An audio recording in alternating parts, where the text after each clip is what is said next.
La science et l'innovation sont à l'origine de plein de grandes choses qui ont contribué à la qualité de vie des êtres humains, puis qui ont rendu accessibles toutes sortes de ressources d'un peu partout sur la planète en claquant des doigts. Mais cette abondance-là n'est pas normale.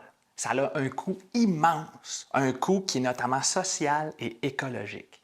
Tu sais, l'achat local, c'est pas juste une action noble pour bien faire, c'est logique, puis c'est urgent qu'on se mobilise collectivement pour le mettre en application.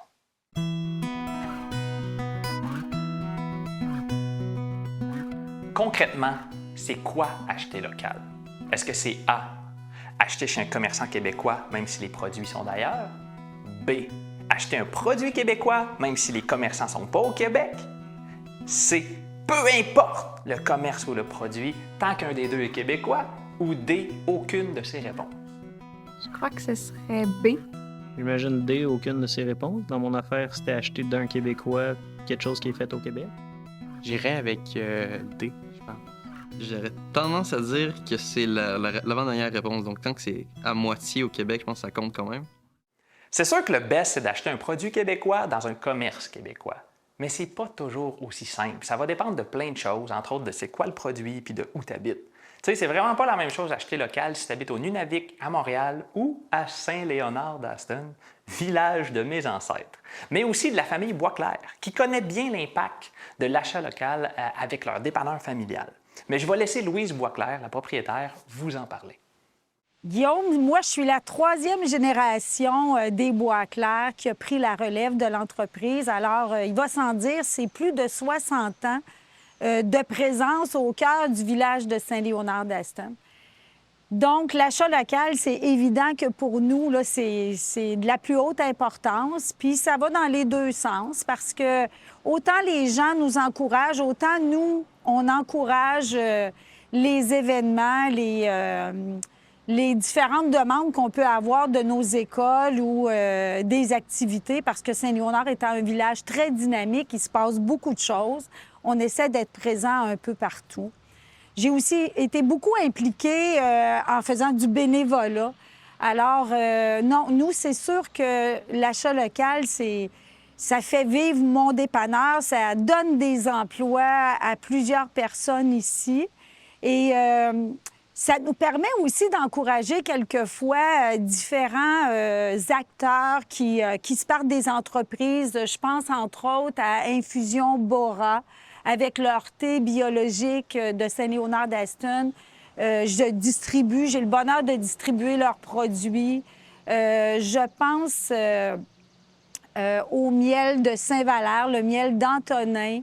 J'encourage aussi une ancienne employée, Julie Vachon, qui a sa chocolaterie à Deschambault maintenant. La Petite Brûlerie aussi, qui est un commerce de café équitable.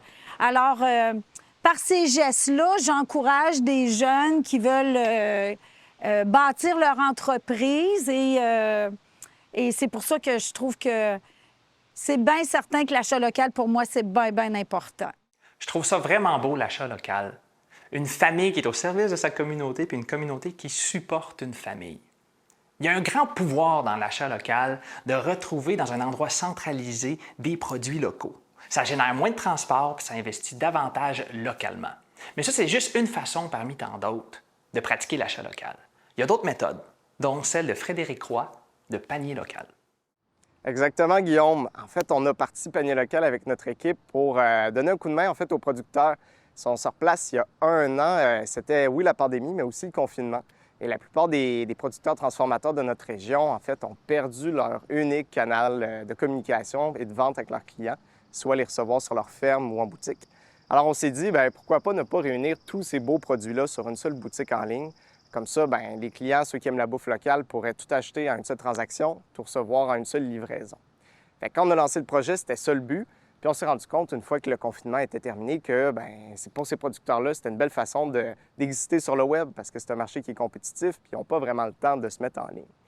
Fait que c'est pour ça que Panier Local est devenu un projet durable et qu'on s'est mis à regarder c'était quoi les autres avantages. Et parmi eux, il y avait la possibilité d'accompagner justement les plus petits producteurs, ceux qui se lançaient, qui avaient besoin d'un premier marché. On s'est rendu compte aussi qu'on sauvait beaucoup de GES, étant donné que Autant les gens n'ont pas à faire le tour de la région pour sauver du gaz, autant nous, on agit à la place d'un distributeur. Donc, on enlève des étapes de livraison. Donc, aujourd'hui, Panier Local, c'est rendu un réseau de 50 producteurs sur la Rive-Sud et c'est aussi un réseau de producteurs naissants à Trois-Rivières. Donc, le modèle, on l'a développé pour que les autres régions du Québec, où est-ce qu'il n'y a pas de plateforme numérique de marché, puissent aussi en avoir un facilement et que ça n'ait pas besoin d'être supporté nécessairement par un organisme public, mais que ça puisse vivre de ses propres ailes. En résumé, Panier Local rend plus accessible l'achat local pour les consommateurs, mais aussi ça aide des producteurs qui n'auraient peut-être jamais vendu en ligne. Moi, je pense qu'il faut plus d'initiatives comme ça qui contribuent à l'achat local. Je ne sais pas si tu le savais, mais c'est 54% des Québécois qui disent acheter régulièrement local. C'est vraiment pas beaucoup si on considère que si tout le monde, là, on mettait 5 $ par semaine dans l'achat local, mais c'est 1 milliard de dollars qui seraient réinvestis directement dans notre économie. Salut, c'est Audrey du Santé en vrac. J'espère sincèrement que tu as apprécié nos capsules vidéo.